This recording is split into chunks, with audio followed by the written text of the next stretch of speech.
살다 보면 어떤 사실을 몰랐기 때문에 곤란할 때가 있습니다.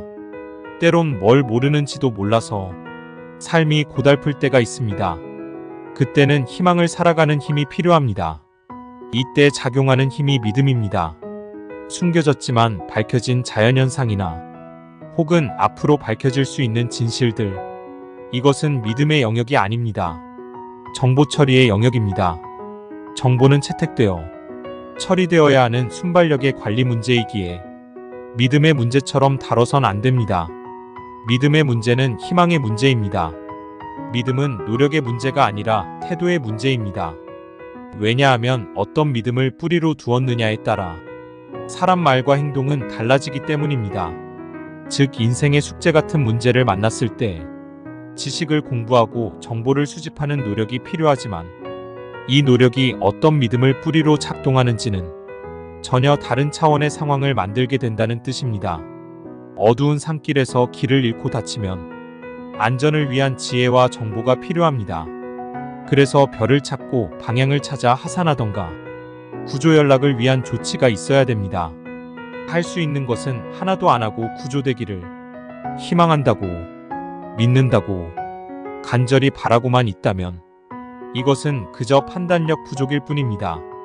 할 수 있는 모든 것을 기억해내어 최선을 다하고 이제 기다리는 것 이외에 할 수 있는 것이 현실적으로 아무것도 없다고 여겨질 때 그래도 마지막으로 할 수 있는 것이 희망을 믿는 것입니다.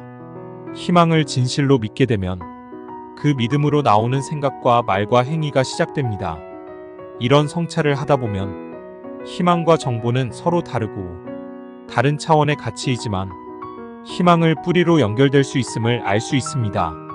그래서 정보를 다룰 때는 자기 희망을 발견하는 것이 먼저이고 그것이 중요하다는 이야기를 할 수 있게 되는 것입니다. 진리를 발견하고 그것을 향하는 진실한 믿음이 있다면 이때 그 믿음은 신비한 힘을 갖고 있습니다. 믿음은 자기 인생에서 거쳐야 하는 대가와 과정과 체험을 건너뛰게 합니다. 공부하고 체험되어야 인식되는 과정이 믿음으로 인해 생략되기 때문입니다. 그래서 믿음은 철부지 어린아이의 순수함 안에 주어질 수 있는 선물입니다. 성서에도 유식하고 똑똑하다는 학자들에게는 하늘나라의 비밀을 감추시고 철부지 어린아이들에게 그것을 알려주셔서 감사하다는 스승 예수의 기도가 있을 정도입니다. 우리를 감싸는 무한한 사랑의 힘이 우리를 돌보고 축복하려고 이 세상 고통과 갈등의 현상 속에도 보이지 않게 항상 존재한다는 사실은 어느 높은 단계에 가야지만 알게 되는 특권이 아니라 신앙 안에 지닌 믿음으로도 알 수 있는 것입니다. 전능하시고 사랑이신 하느님의 섭리를 믿음 안에서 알게 되면 자신에게 주어진 인생을 감사할 수밖에 없다는 것을 알게 됩니다. 바른 믿음은 어떤 갈등으로 긴장 관계가 된 사람들도 이해하고 용서하고 사랑하는 기회가 되는 해방의 장소가 되기도 됩니다.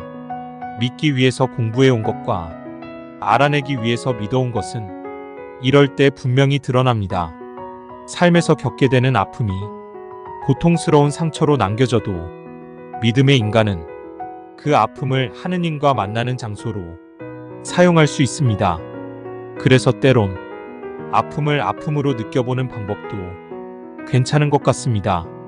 너무 대책 없이 그냥 빠져나가려 함도 해결책이 될 수 없기 때문입니다. 아픔은 내가 존재한다는 표징이고 살아있음의 증거이기도 합니다.